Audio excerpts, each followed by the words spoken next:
Welcome to the Divorce Talk with Twyla Show, where we talk all things divorce, and you will be inspired, informed, encouraged, and empowered.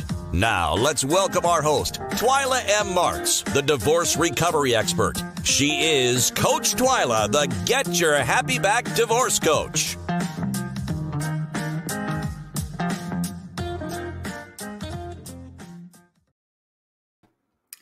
Hello, everyone. I'm Twyla M. Marks, the divorce recovery expert, aka Coach Twyla, the Get Your Happy Back Divorce Coach. Oh my goodness, I'm super duper excited. Thank you all so very much for tuning in on tonight. And listen, today's show is Bonus Mom, Bonus Dad, Part 2, the series. So this is the second episode. I kicked it off last week with an amazing guest, Mr. Joel Hawbaker. He was phenomenal. And tonight I have another amazing guest. You don't want to miss this. Stay tuned in for the entire show, guys. Listen, you're going to be in for some amazing information. And she has an amazing story. I just love her to death when we met. But this series, let me tell you a little bit about this series. It's 3 weeks. And I just stated that last week it kicked it off. It's the second episode. I have one more week in this series. So we're talking about blended families. What do you call yourself? A lot of people go through a divorce. They remarry. There's children involved. There's grandparents from the other children. There's a lot of stuff that you just have to blend together and talk about. So that's the purpose of this series. What do you call yourself? Some people say bonus mom, bonus dad, some stepmom, stepdad, whatever works for you. But tonight I have an amazing guest. I have Miss Terrie Vanover. She is awesome. I remember we met, of course, on social media. We had a conversation and it was almost like I knew her. Like, I think that's how it is with everybody that comes on my show. It's like I know them, and I don't. I don't know any of these folks. I haven't met them.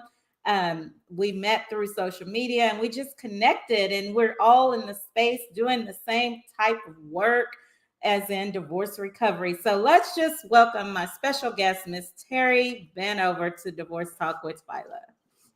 Hey, hello, Terrie. How are you?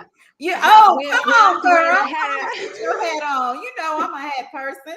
Come through, Terrie. Yes. Yeah, you know I've been saving this for Twyla. I'm like, oh, honey, you looking lovely. I might have to say, Terrie, can I borrow that gray one? You're rocking that one, girl. Yeah, so having me, and Joel he's great. He's got a great story too. He's got that 10 commandments. If he didn't share that with your audience, he's got the 10 step family commandments. I love it. It's great, and I'll probably be talking about a couple of them. Yeah, awesome. Yes, he did share that. Well, Terrie, thank you so very much for joining me on tonight. And why don't you just introduce yourself to our listeners and our viewers? Those that are watching it live and those who will watch it on the replay or listen to the replay. Tell us a little bit about who you are, and then we'll just dive right on into our conversation on tonight. Yeah, so, I am a divorce healing strategist, just kind of like how I like to term myself. And you'll hear my Southern accent if you haven't already. I grew up just a poor country girl from Virginia. And my mom was a single mom, and she, went through a divorce when I was very young, and I had my younger sister, and we just grew up in, very difficult times, a lot of poverty out, rural, the whole thing, growing up in a trailer out in the I just remember red mud everywhere in the mountains. And my father, now looking back at it, I realized was probably a functioning alcoholic. My biological father pretty much deserted us from the get-go. So we grew up, with my single mom and, my sisters and I was sexually abused as a 6-7-year-old as well by a family member. Just grew up with a lot of trauma and feeling abandoned, feeling unworthy. And I brought all of that into my adulthood. Now, on the outside, I look like, I had it all together, ultra independent and everything like that. But my intimate relationships, that's where a lot of these traumas like manifest. My marriage was a hot mess. I was very insecure, very needy and controlling. And I kind of use the term like I was a never ending pit that couldn't get enough love, not enough compliments. Nothing was ever good enough for me. And it took my own divorce with my own 2 young children too, to really recognize, wow, my trauma is really manifesting itself in this relationship, and I went through a horrendous divorce. It was 2.5 years. 2 failed mediations, 2 attorneys, just long drawn out. My ex and I did not like each other at all. That's like putting it very mildly. Okay, I can attest to that myself. My ex, we weren't friends. And and on top of all of this time in my life, I lost my mom. I was hit by a van. I became homeless because of the financial mistakes that I made along the way through the divorce, and lost family, friends, all kinds of support. I was on the verge of losing my job. So I lost my health. I mean, everything that could go wrong went wrong within like 3 months. Oh my God. But I have to say that was really the beginning of my healing journey, because it was actually in those moments of like deep darkness where I just consciously surrendered. I was so desperately lonely during that time. I really felt that urge to go out. I wanted to go out, get the male attention, feel better about myself.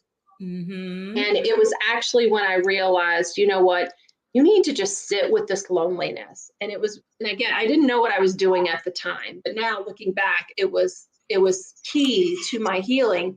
And it was in that loneliness that I realized, I have abandonment issues. I really never fully healed from my biological father abandoning me. And I was looking for that male attention, that fatherly attention, if you will, from anyone that would give it to me. Yeah. So, now since that time, I've spent years dedicating my life to learning how to heal trauma, how to heal abandonment, heal all those issues. And now I teach others how to do it. And I do this like across. Now, I used to say across the country. The good news is virtually now I can speak anywhere around the world, and have done it internationally now with virtual speaking engagements. And I've co-authored 2 women's empowerment books with resiliency tips to help other women like overcome their setbacks. But what I'm most proud of, right, is really just putting my personal life. And that's what we're here to talk about. Is like, I'm remarried to an amazing, generous, loving man who just happens to be a New York Italian. So my kids get to make fun of like my accent. They more make fun of my accent than his. I don't understand it, but they definitely pick on mom way more. We've extended our family. I had a baby.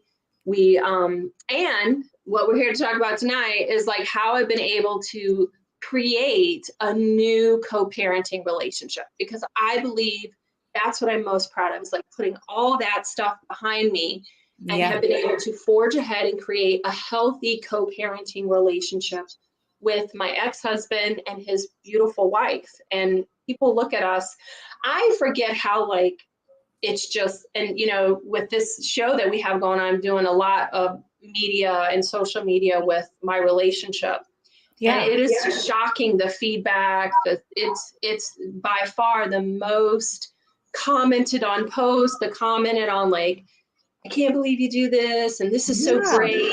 And I do believe it's more possible. I think with the right mindset, the right communication tools, if you just know some little tricks and you do your inner work, it is so much more possible than most people think it is. Because you could have told me, during that time in the middle of my divorce, oh, you and your ex are going to be hanging out together and y'all going to be celebrating each other's birthdays and, toasting and drinking and having a good, I was like, what? You're crazy. No, like, no way. Not in a million years that'll ever happen, right? That's what you probably thought. I probably thought that, but I mean, it's amazing when you do the healing and you let go of all that baggage and you work through it, you really can put the past behind you and focus on what's right here. And what's right here are kids. That's right. And, I've got two, we say three, because even though Maddie is technically biologically mine, something were to happen to me, I know my ex and his wife would just pick right up, take her along, and we move on. So again, a very unusual relationship. I think it is more possible than people really recognize. And I do believe in healthy boundaries. I do believe that divorce is here for a reason. And sometimes it's good to have healthy boundaries. Absolutely. I'm not saying that there are not situations where, it wouldn't even be healthy to have this kind of relationship. Right. But I do believe that in many people's circumstances, they can put the past behind them and co-create a new relationship. Yes. Wow. Terrie, I want to back up and then we're going to move forward on what you just said, moving forward in the co-parenting piece in the blended family. So go back to when you said you all had, so you have two kids. You have two kids together, right? And then you've remarried.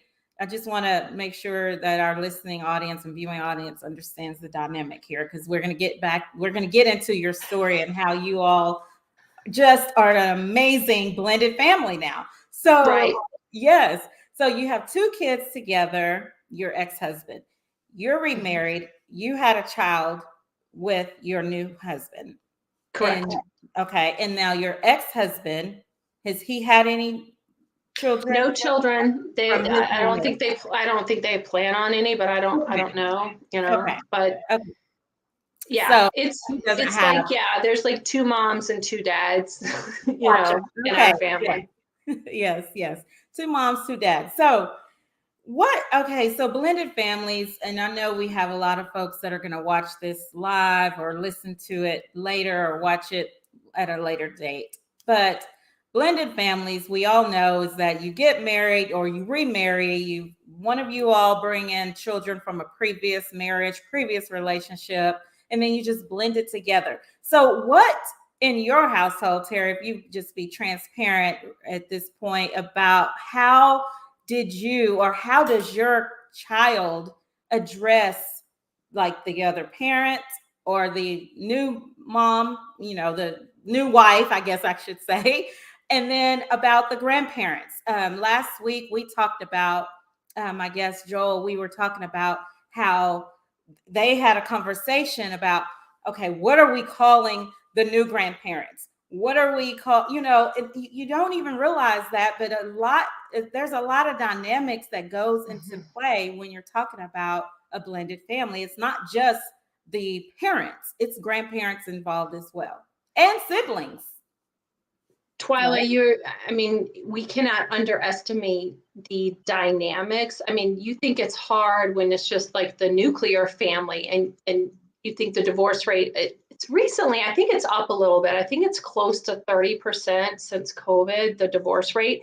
But with second marriages, the divorce rate is closer to 70%. Yes, if you've got kids. You're spot on, Terrie.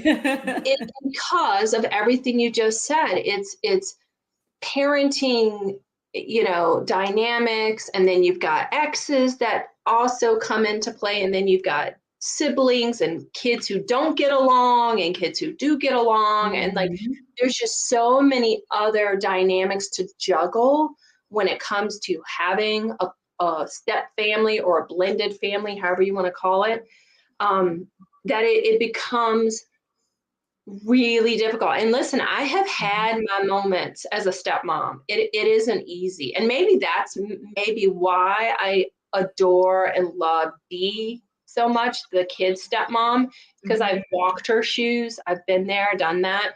And I know how difficult it is. So I'm more than willing to give grace, like, and more than willing to be like compassionate and like forgiving of mistakes. Cause I've walked that walk and I know how difficult the role is.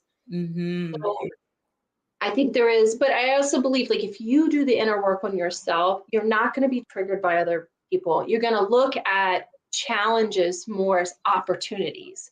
Yeah.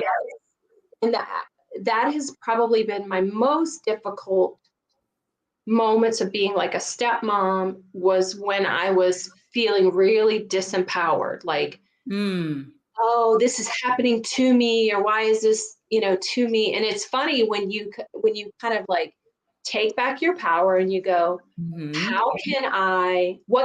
what am I doing to contribute negatively to the situation? And how can I change that? How can I shift this, change this, show up differently, work on myself? Because you cannot change other people. That's right. Say that again in case somebody needs to be reminded of that, Terrie. You know what? The ladies with the hats on tonight, Terrie's dropping some bombs. It's Say so that again, true. Terrie. And listen, I've been there, done that. And so when you blame others, you give away your power. Oh, when you are a victim, you give away your power. But when you look at this situation from a different mindset and say, okay, how am I showing up in this situation that is contributing negatively to this? And what can I do to contribute positively to this? How can I be more constructive? What am I doing? And when you do that, you definitely show up differently. You definitely take back your power. And it's also like, what was I listening to very recently, where it's like, this is just like an emotional muscle is the same as a physical muscle. Anytime you add adversity to your life, you're getting stronger. And so that's kind of how we need to look at these situations. Like, oh my God, this sucks so bad, I can't do it. But you're like, you kind of just, all right, what do I need to do? Like, and for me, it's always kind of going back to some basic things, meditating to figure out, like, what is this triggering within me? What's the judgment that I'm holding on to? The filter that I'm filtering everything through and everyone through, like, what's the filter and the judgment that I need to release? I do a lot of forgiveness work. I love it. Yeah. I know. And I saw that recently on Instagram, where there was some controversy over the forgiveness. And I was like, well, forgiveness doesn't mean absolution. It doesn't mean like, oh, I'm going to continue to allow you to walk all over me. No, but I am going to consciously let go of the toxic feelings that someone else gave to me. So that's how I look at it. And so that's been a really important work, I think, in like me being a stepmom, but also, and I wonder if Joel talked about this last week, one of the things he said, because I had a discussion with him, was like, I think one of the biggest mistakes that divorced people make is always assuming the worst of their co-parent. And my God. Right? And we talked about that when we were together, and I was like, and I have so many funny stories, like particularly with Dee, we have a really funny story where I always assume the best. My son, can I tell this really funny story? Yeah. My 12-year-old son came home. He was 11 or 12 at the time, and he's like, hey, you gotta know who Dee is. Dee is the kid's stepmom. So she's my ex-husband's wife. Yes. And so, like I said, it's all about like giving grace and assuming the best of other people, rather than like, because we want to, and it's that own insecurity within ourselves. Like, if I judge her and I put her down, it'll make me a better mom.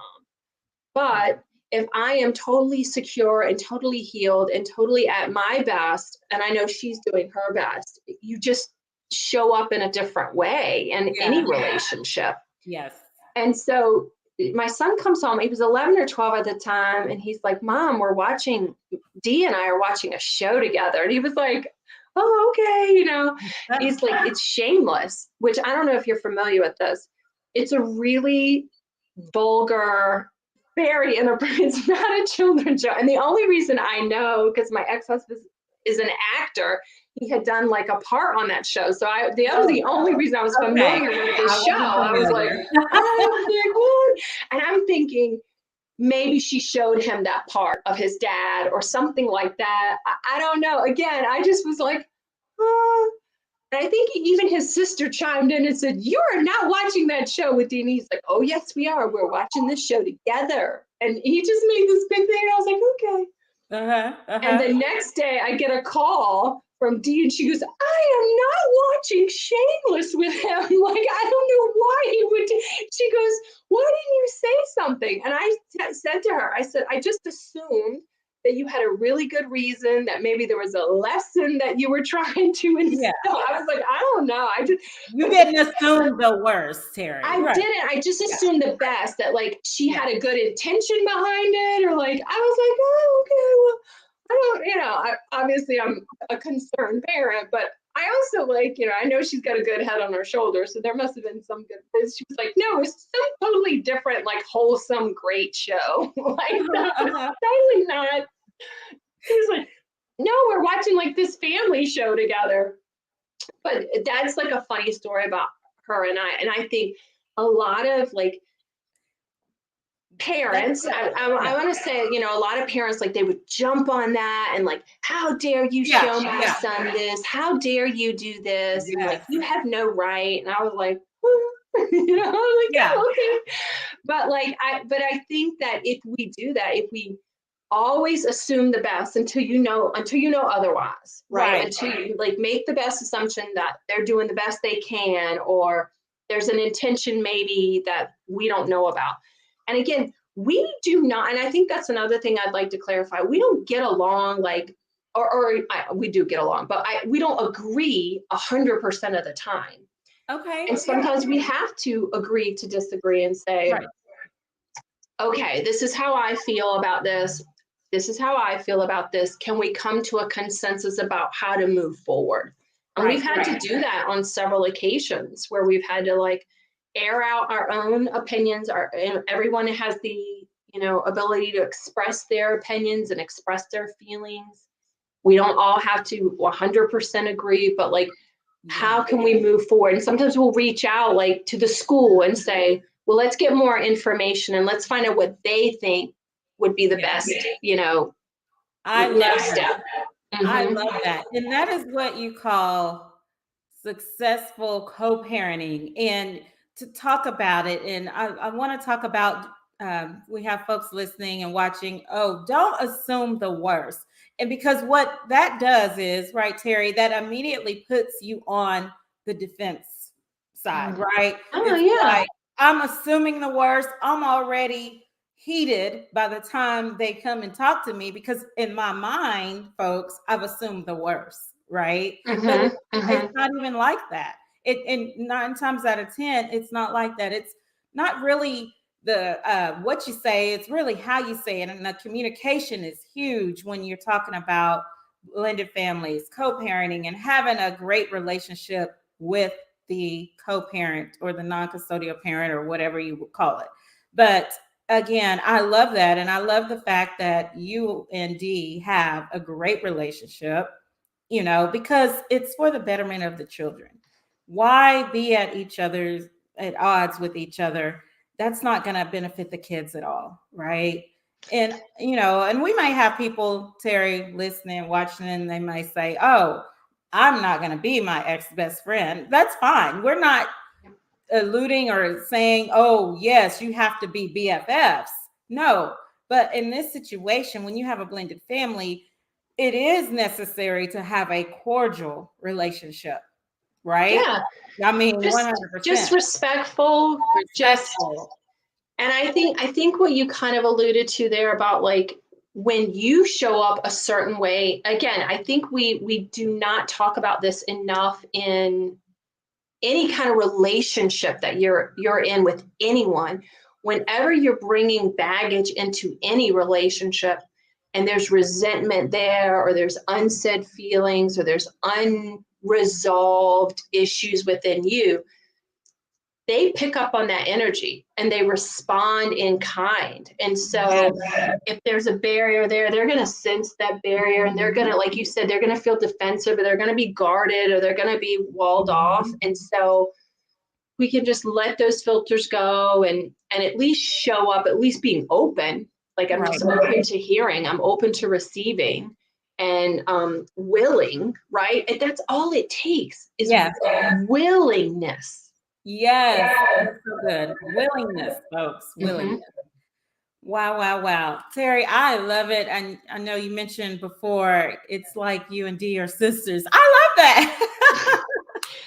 Yeah, she mentioned it. Like, we joke. I kind of feel bad for the men because they kind of have two wives, which is a little. I was like, I kind of feel bad because if they're gonna. And even my kids will say sometimes, they're like, "Oh, we got to hear it from all," because they know we're a team, and if they hear it from one parent, they got to hear it from all four, and they're like, So we're actually very cognizant of like trying to be more respectful and not trying to like have all four parents jump on them for something. But it is interesting. I think it really leads to a really positive place. Like, they do know that they've got 4 adults that love them and 4 adults that support them and have their back. Yes. And again, I think the great thing is we also are on the same wavelength as far as wanting what's best for our kids. Yes. And I think more, I think a lot of people can get there if they're just willing to be a little more open, do a little more healing work. Because like I said, these relationships will trigger the hell out of you. They do. It's not easy. Oh, yeah. Absolutely. And let's transition here a little bit. So I know you're the divorce healing strategist. So you help, let's transition into what you do professionally. You help people go through the healing journey. And what does that look like? What does that consist of? If you want to share about that. Yeah. So in my Peace After Divorce program, what I teach people is how to heal their own abandonment and their own rejection issues, so they're not bringing that forward into their future relationships. Let go of toxic like baggage that they're carrying around. Often it's the divorce triggers their own childhood stuff that hasn't been healed yet. So we do a lot of inner child healing. We do a lot of, my work is also very hands-on, intentional. There will be journaling, there's homework, there's meditation that's guided. Like, there's a whole like process that walks people through this. We let go and get closure. And a big part of it, so we are talking about co-parenting, but also a big part of it is knowing yourself, owning who you are authentically so that you can show up in these relationships. Like I said, and there's one of my most famous, one of my biggest, I guess, social media posts was when I wrote about how I was jealous of Dee. And because I think her relationship with the kids is really great. And my initial reaction when, my kids come home and they say, well, I tell Dee this and I feel closer to her than da-da-da. So, and it can trigger your own insecurities. So knowing how to heal your own insecurities so you can show up as a fully present person is really, I think, really key. Forgiveness work, like I said, is a big part of that, is letting go, forgiving, my father for abandoning me so that I can be present in the relationship that I'm in. Right. And healthy boundaries. That was going to be another thing. Yeah. Healthy boundaries. So I love that. Yeah. Yourself and become whole, so that's the biggest mistake that people make. So look, even in those relationships where you do have an ex who is very difficult and maybe not a very healthy person that you want to spend a lot of time with, you doing the healing work will allow you to show up and create healthy boundaries, because people don't understand that boundaries aren't about changing someone else's behavior. It's about changing your own behavior. Your own behavior. Yes. That's the biggest myth. They think like, I'm going to create a boundary and it's going to keep people from doing yada, yada, yada. No, the people are going to be people. They're going to do what they're going to do. But what do you need to do to show up in that relationship to enforce the boundary that you've created for yourself? That's right. Love that. Yeah. Wow, wow, wow. So many people, and we've both been through it, the divorce, and I had as a child as well some abandonment issues, not from abuse, but things that occurred to me. And I've written about this in my book, so it's public. I'm just talking about it because I think it's a great topic to put a pin here while we're talking about abandonment. I felt like my mom abandoned me. And my dad, right? I didn't meet my father until I was 21 years old, Terrie, and didn't know him at all. I saw a picture of him and that's it. And so I was raised by my grandmother. You probably have seen maybe some of my posts. She's Ma. Matter of fact, this is one of the hats that she gave me. And she's 87 years old and she rocks them and she lets me have whatever hats I want. So that's why I get my love for hats. But love it. Yeah. So I felt that way. And it wasn't until, as we're talking about going through therapy, it wasn't until I put myself in therapy. Right after I had my daughter, she was 21. I had my daughter, and I was 21. Excuse me. I had her, and I got into therapy because I did not want my issues and my thoughts at the time were completely wrong. I didn't want that to jeopardize the relationship that she would have with her grandmother, which my mom is her grandmother, and Brittany was her first grandchild, oldest grandchild, first grandchild. So if I would have allowed those feelings to keep harboring over me, I was going to keep my child away from her grandmother. And that's not right. So we're talking about baggage and dealing with things, So I went into therapy, dealt with it, and got the complete truth. And really, I figured out what was wrong with me, because I had these thoughts all of these years, for 21 years, that I was abandoned. And because what it looked like to me, it did appear that I was. You see when you're following me? And so we're talking about baggage and going into relationships, folks, being completely whole. And if you have something that you have dealt with or you're dealing with, deal with that. Get in therapy, because you want to show up as your best self in any relationship, whether that's a friendship, whether that's a marriage. And if you're harboring those feelings or thoughts from your past, your childhood, and Terrie, I'm sure you deal with that on a daily basis with clients. What we went through and dealt with as a child, it shapes us into our adulthood. And until we deal with that, right?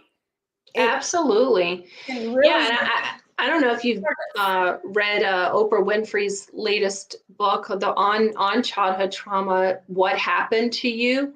Yeah, no, I haven't read that. You should definitely do it because there's a lot of, and it's research based too, and it's talks about the doctor. She co-wrote it. She kind of chimes in on the doctor's book, really, but it's a really great book on how generational trauma is passed on and how this stuff sticks with us, and we can heal it.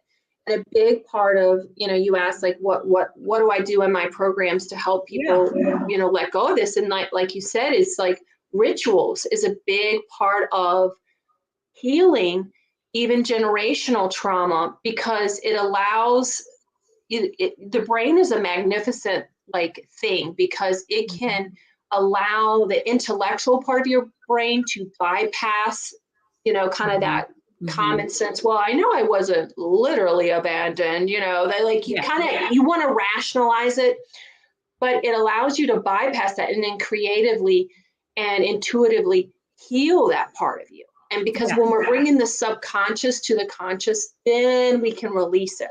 Until we really face it and allow it to come up, it's gonna stay there.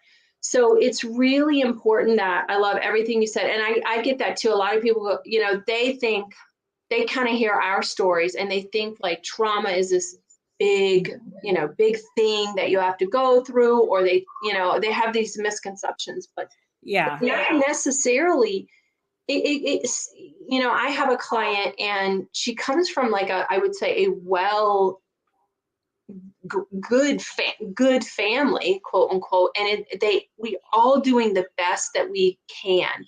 And I think our parent, and then some children are just different. And I feel like she's a very sensitive child, and maybe through their well-meaning of like pushing her and prompting her, I just don't feel like her needs were met. And it wasn't a conscious thing. They can be great people, but I am teaching her how to reparent herself so that she gets what that little inner child needs, so that she can show up as an adult woman right here, right now, and actually show up in her relationship with her great parents.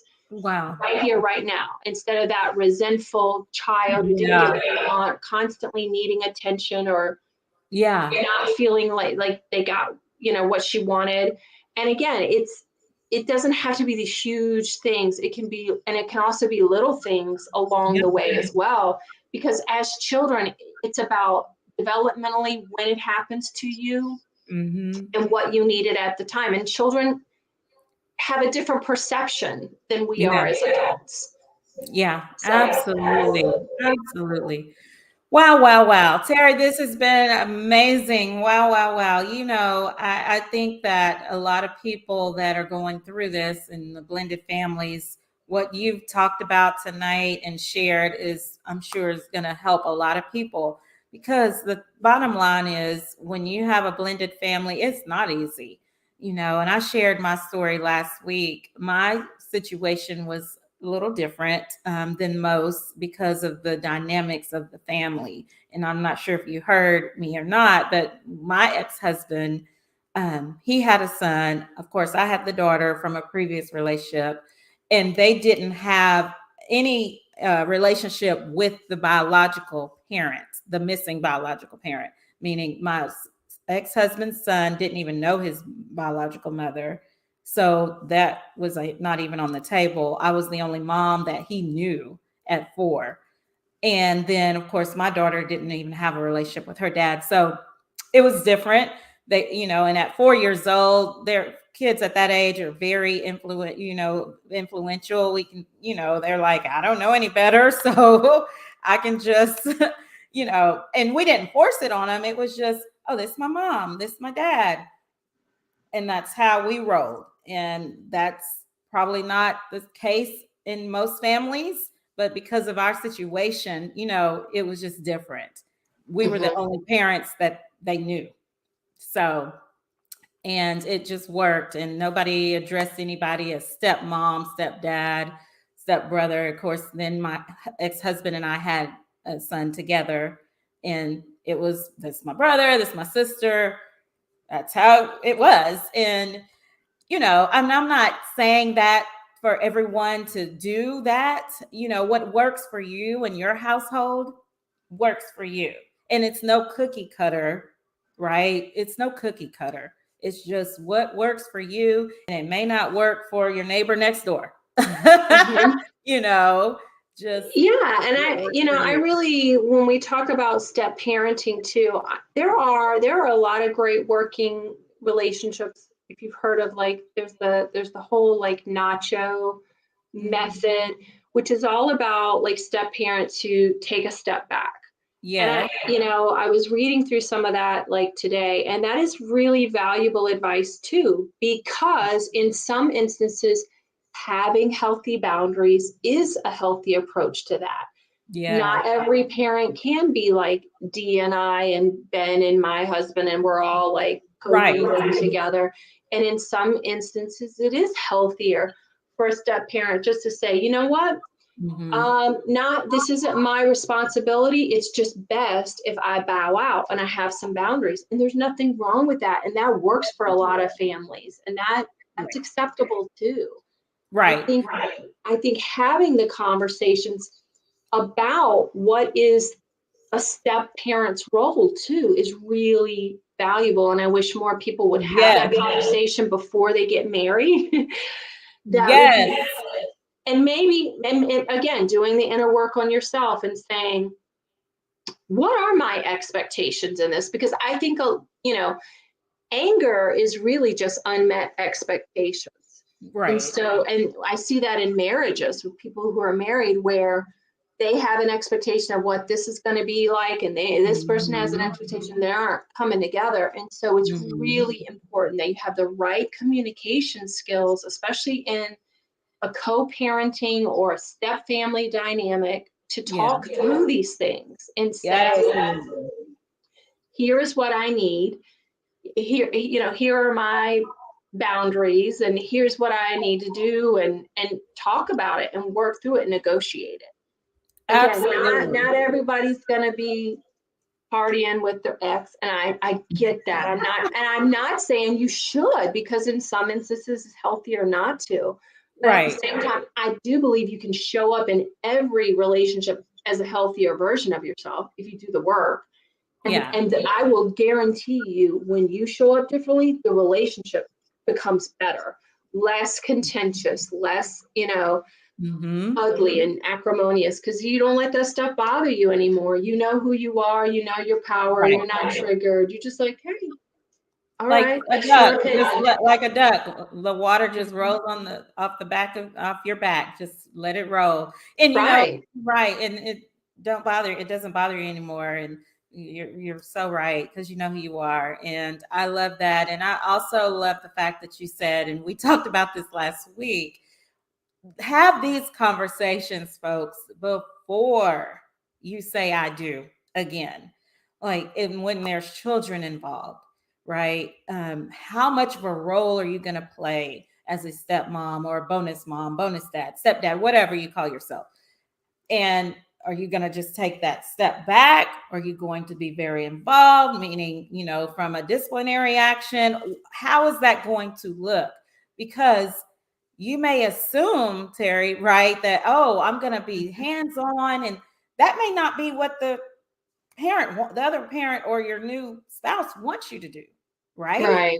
They may want you to kind of take a step back, or they may want you to be hands-on. So these are conversations, and I don't think people have these conversations until they're actually in it, meaning we're married and it comes up, and now they're like, oh no, you're getting a whipping, or you're going to timeout, or you're doing this. And they're like, whoa, that's not what you do in this world, Right. So those are I don't, yes. And I don't think there's not enough conversation about it. There's not enough support. Yeah. It's very, I think it's a third. That might even be a low number. A third of families are blended families, but no one knows about it. It's like the secret, and it's like, and yet there's very little support. And like I said, the divorce rate for second marriages is close to 70%. So you see that there is this need for it. There needs to be more support. There needs to be more conversation. And just validation that your family is valuable and that it's okay, whatever whatever roles you decide, that's, decide that within your family and what works best for you. But you're right. There definitely needs to be way, way, way more conversation. Way more. Right. But, I do a lot with people who are in relationships too, like in the blended family. And it is shocking. Like very few people get marital counseling. They spend, I think the average is 200 hours planning the wedding. And if they do premarital counseling, it's 6 hours of premarital counseling. And you're like, that is so out of whack. So they do more, but that's just, that's our conditioning as a culture. We keep everybody's focused on the wedding and not on the marriage, not on the family. Amen. That is so true. You're so right. Wow, wow, wow, Terrie. Well, how can folks connect with you? We may have folks wanting to reach out. They may need your services, because it's a big deal. And there's support out here, folks, but we just got to connect with the right support team, right? Oh yeah, totally. Get support. If it's not Twyla, if it's not Terrie or Joel or whomever it is, get the right support. We are just advocating for people to reach out, let's not keep this a secret anymore. We Right. understand how difficult it is. And that's the thing. Like, I was like, that's why I'm like, look, my divorce was not the conscious uncoupling. I think it's good for people to see, look, we've been there, done that, been down the road. I say, what do I say? Like, been there, done that, got the divorce t-shirt, lost the divorce t-shirt, you know, in the divorce, you know. So we have to make sure that people are getting the support. And, you know, I have on my Facebook, I have a group for men and for women who are going through divorce or want to heal from divorce. It's definitely get that support from people who understand. I also have like my own little YouTube channel, Terrie Vanover.tube. You can find more videos and resources, and Facebook is always where to find me as well. So, and choosingtorise.com. So if you're looking for, you know, how to heal after divorce, I give away an ebook, you know, how to 7 steps for healing after divorce. So choosingtorise.com. Just remember that. Awesome. My Southern accent. you can't you have miss to it. make a choice to rise. I love that. You can choose to rise. We can choose to rise above whatever's in our way. Yes. And I just heard that accent too, Terrie. Yep. I love it. I love it. Well, Terrie, thank you again so very much for coming on. It's an honor. It's a pleasure to have you on. It's like we talked months ago and it's finally happened tonight. I'm like, yay, I'm so excited for the show.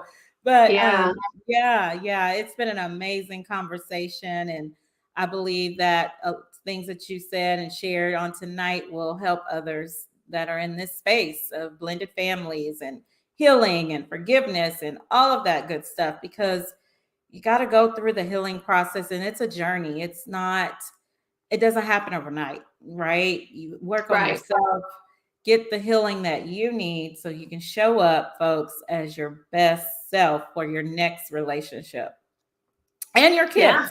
And especially your kids, but yourself, you know, so you'll feel better overall as a person. So absolutely great stuff, Terrie. So folks, remember, if you enjoyed the show on tonight, listen, just click that subscribe button on YouTube, Divorce Talk with Twyla YouTube channel, and tune in every Monday night, 7 p.m. Central Standard Time, and listen to a live show with some amazing expert guests that I bring on every single week. So next week, listen, is the final episode of this series, and it's going to be phenomenal. I have Miss Yumika Wright. She is, as she calls herself and her family, blended and loving it.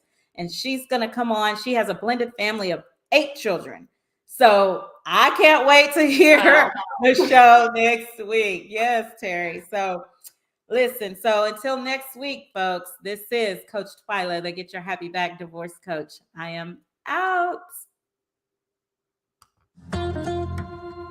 What a great show. Thank you for tuning in. Until next time, the Divorce Talk with Twyla show is out.